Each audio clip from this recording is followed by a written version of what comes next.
No group celebrates Western citizenship like Nigerians. Why is this common among Nigerians? And when we got to prison, we found 9 people that had been put in prison by the same Neduwoko from his village. If you guys paid attention to it, there was a time Neduwoko also went and hijacked one lady's father. The lady was crying all over social media that Ned has ruined a lot of lives using the police force. Nigerians are the most people who celebrate other countries' citizenship on social media. We have seen a lot of that when people acquire Canadian citizenship, US citizenship, British citizenship, Australian. They come on social media to celebrate that. Why is it common? Come on, wait. I know you are concerned about the intro of this video. Just wait some seconds. You will get the full load of it. Now, I came across this post by a Westerner, Mr. Scott in particular. Okay, because a Nigerian family celebrated acquiring a Canadian citizenship. The person said that the earning, I dreamt it, prayed for it, worked towards it, when I didn't even know how I would get there. But then, here I am today, living it, and it feels so normal. Well, you both person, Mr. Scott, made this post. I think it was on X. No group celebrates Western citizenship like Nigerians. They make a spectacle of it, and you would think escaping home is the dream. Is Nigeria really that unlivable? This question is thrown to you and myself. Anyway, I think that why most Nigerians, not all of them, not everyone who acquires this citizenship is willing to announce it on social media, post it and blah blah blah, especially the photos of the ceremony, a few people do that anyway. And why do they do it? It's not as if they are running away from home or our country is unlivable, because when you look at it, a lot of people who migrated families, many of them are professionals, engineers, healthcare workers, so they are to some extent well to do back home, living comfortably. So it's not as if they are running away, so sometimes I think it's a relief from paying all these visa fees, visa renewals and all of that. Yes, I remember I have a visa thing to pay by next year that will be costing us, a family of 3, weapon sum of 10,000 plus. Yes. And when we came into the UK, first year it was just 1 year visa. Second year you have to renew. It's a whole lot thinking about getting your visa renewed, especially when you need a job to renew that visa. About 5 months into your visa's expiration, you will be worried, will my employer be able to extend my visa? Would they return me? Especially when you are fresh into this country. There are so many challenges involved. Yes, and for a family of 5, I know recently that got their visas renewed. Guess how much they spent? Almost 18,000 pounds they spent. This family, they are nearly 7 to 8 years here. Imagine if you are on a study route in this country, you keep renewing your visas. It's stressful, And when you don't have these papers where you are currently staying, especially British citizenship, US, Australia, all of these countries whereby when you get their citizenship, you are allowed to travel around the world. Like UK, I think is 192 or 96 countries visa free once you get their citizenship or ILR. So it's a whole lot of relief. Do you know what it means having to apply for visa any country you are entering? Talk more of where you are living and working. It's a lot of pressure, So it's like a goal that most people have set for themselves. Seeing that goal, coming to reality, achieving it is something that they would want to share with their friends on social media. And Nigerians that I know would like to celebrate a whole lot, apart from birthdays. We are recently learning to celebrate birthdays. Yeah, since the surge of social media, even I remember certain time, most people in nature then they used to say you shouldn't put your photos on social media because evil people are there. How can you put your family, your children on Facebook? You don't even know who is looking at it that is possessed them. But lately, a lot of people have started celebrating their birthdays in all of these social medias. It wasn't something very much common among Nigerians until the last 5 years or thereabout. So we celebrate a lot. Child education, we celebrate marriage, we celebrate death even. Talk more of something. It is huge for us. It is a dream, a target. We worked for it, we looked forward to that. And having achieving that is something that some people would like to also share with their friends on social media. But some don't share. Not everybody likes sharing. Let me know in the comment section if you would like to share yours, or you have shared yours when you got your citizenship. I doubt a lot of people who have been here in the last 10 to 15 years had time to do all of that. Meanwhile, another major reason why a lot of, skilled workers in Nigeria, professionals in Nigeria are living, and some of them would celebrate this, is what I had in my intro. Just sit down and enjoy and see what we have. Imagine if the soldier that was involved with Wike's saga recently, if that soldier didn't have any person as Abraham, the dad is a top naval officer in Nigeria. You saw Wike when he put up a call to call somebody, maybe to come out a cloth for the man body, to unseat the guy. Unfortunately, his call, got to the wrong person. Power past power, man past man. This is what we are suffering in our country, Nigeria. Look at this nonsense. Look at this saga about a UK trained Nigerian lawyer. Has UK law license and that of Nigeria. And look at what he's doing. Just listen for yourself and enjoy that. This so-called billionaire was just throwing people in prison. And when we got to prison, we found 9 people that had been put in prison by the same Neduwoko from his village. You guys paid attention to it. There was a time Neduwoko also went and hijacked one lady's father. The lady was crying all over social media that Ned has ruined their... Ned has ruined a lot of lives using the police force. Anybody who's a public figure, who is in political office, our duty first and foremost is to hold them to account, no matter how powerful they are. We have found out also that he has done cross-border prostitution by bringing in underage girls from places like Morocco to Nigeria. These are international sex trafficking crimes. So his license is also our target, that he's not allowed to practice law both in Nigeria and the UK. You must understand that I'm not fighting for Regina Daniels. I'm fighting against abuse of office by a Nigerian senator who is colluding with the Nigeria police and who has had a history of using the police to oppress people. Right? Regina Daniels' issue came to my attention when her husband arrested a TikToker named Timothy Gabriel. His TikTok name is Tuma, because they claim that Tuma accused Regina Daniels of having kids that do not belong to this particular senator. The senator procured the Nigeria police, particularly the FCT command, got Tuma arrested and sent him to prison.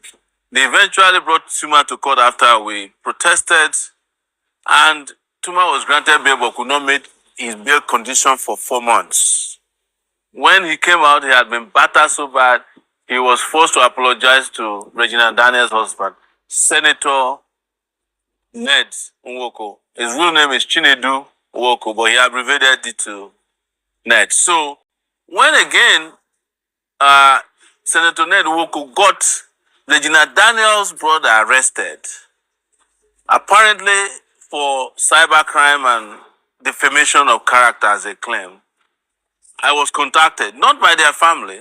And when I was contacted, most people said, well, you don't have to fight for this guy because they had been fighting against you. And I said, no, it doesn't matter. I know Nedu Woko. Nedu Woko was the person I fought some 5 years back when he was prosecuting falsely and oppressively a lady known as Jaruma who used to sell aphrodisiacs on Instagram. So I heard about Jaruma, never met Jaruma before, but I felt it strange that this so-called billionaire was just throwing people in prison. In 2021, I was also arrested. That time not by Ned Nwoko, but I was arrested by the Nigerian police, accused of doing a protest on New Year's Eve.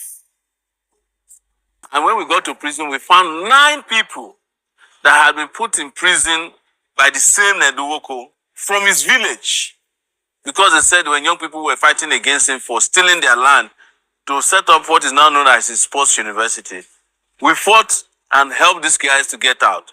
Later on, if you guys paid attention to it, there was a time Ned Nwoko also went and hijacked one lady's father. The lady was crying all over social media that Ned has ruined Ned has ruined a lot of lives using the police force and using his power. And one thing people must know in Nigeria is that anybody who is a public figure, who is in political office, our duty first and foremost is to hold them to account, no matter how powerful they are. And when I heard that Ned had pounced on his in-laws, I immediately got involved in it. In fact, as at the time he arrested Regina's brother, I was declared wanted in Lagos for participating in the protest. So I had to run from Lagos to come to Abuja. And by the time I got to Abuja, we had already arranged a lawyer to fight for him. That is Samuel Ojogu. That's Regina's brother. And we were able to get him freed on Monday after spending about 3 nights in detention in an unjust and unlawful and illegal manner.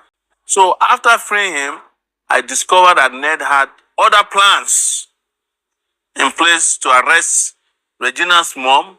He had intercepted Regina's phone calls and was going to use it against her. He was planning to reveal and release her private chats and private parts in the open.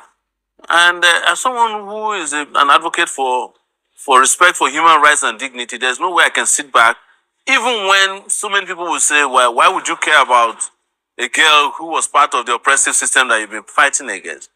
Well, I don't care about Jews or Gentiles. I fight for human rights regardless of whether you support me or not. So your support or your love for me is not a condition for me to create a society that is just and fair. And I hate it. Everybody understand this. I hate it when people use their power, when they use illegally acquired wealth to punish people because they feel they can get away with it. So that was how we got into another issue. Found out that Ned married Regina Daniel underage. Now, you must understand that Nigeria is a signatory to a lot of international instruments that opposes sexual trafficking, all right, and messing with underage girls. You cannot marry an underage girl because there's a Child Rights Protection Act in this country that forbids, powerful people from using their position to marry, whether you are powerful or not. You don't have a right to marry somebody who has not reached the age of consent. Even when their parents say, come and take the person. You procure the passport, is available, you can see it. Upon discovering that this might be a problem, because he's an international lawyer, he practices in the UK, where he's gotten involved in a lot of shady dealings, by the way, he went and helped her procure a voter's card. But her original international passport, which Ned has traveled extensively with Regina Daniel, shows that at the time they married, she was 17 years old. He knew it, but he knew that an alibi would be needed in the future, so he went and collected from her a voter's card.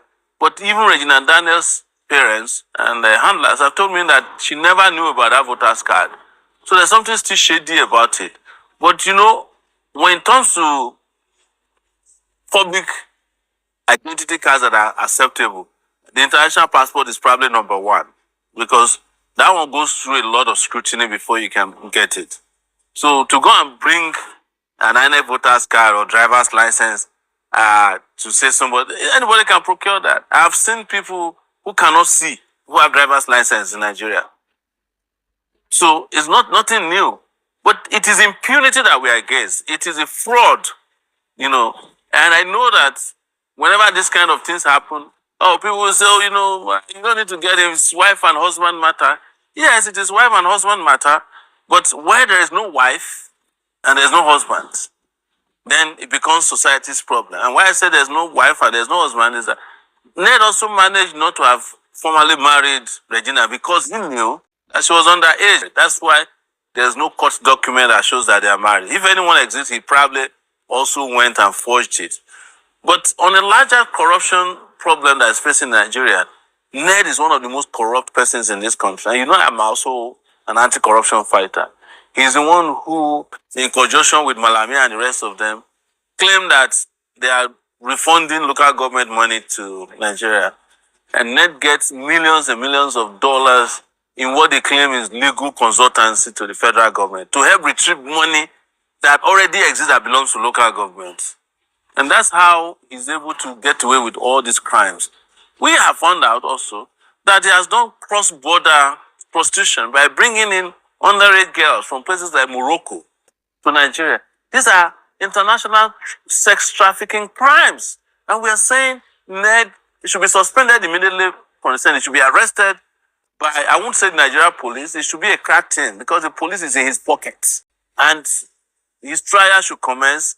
And also, we are going to start processing in the UK for Ned to be arrested and also extradited to the UK for crimes that he committed, including someone who is in the UK, who is a practicing lawyer in the UK, engaging in unethical practices. You are not allowed to do that. So his license is also our target, that he's not allowed to practice law both in Nigeria and the UK. I know that when you guys hear this, you may not understand.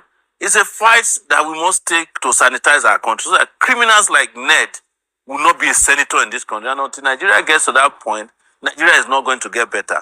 It doesn't matter how much they give you or they convince you that this is husband and wife matter. It doesn't matter how much you pay bloggers. We are always going to stand for what is just and what is right. And that's why I'm opposed to Nenowoko. Some of you may not have heard, but I will disclose. He also got me arrested in 2021 because I was fighting for Jaruma. And he was involved in another fraud because he has an NGO that he claims is eradicating mosquitoes in Nigeria. And what I used in puncturing his lie was that I said to him, you want to eradicate mosquitoes in Nigeria, but there are mosquitoes in your compound in Abuja. And I found out while I was doing that case with him that he has a media in his pocket. There's a lot of these media guys who are working for him. And also, Ned has got huge amount of support from the Nigeria police. They go to his house to eat every day, policemen in Nigeria. Shame on our Nigeria police for... So these are just some of the reasons why a lot of professionals, they live, they are happy, they are where they are, especially when they got this citizenship of 18. They celebrate it. It's a peace of mind. Yes, knowing that you won't be struggling to have visa, to travel to anywhere, to pay for this visa, blah, blah, blah. Well, I know they give anything for free here, you know. But that one have citizenship or whatever, to some extent, it gives people some level of peace of mind. Not be so that they give person food. No. So this is why some people tend to celebrate that. Yes, and the security issues back home, you know, atrocities back home. You can imagine from a top politician. It's not something to be proud about. Anyway, this is it for this content. Please like my video, subscribe, and keep coming back for more. Thank you, and bye.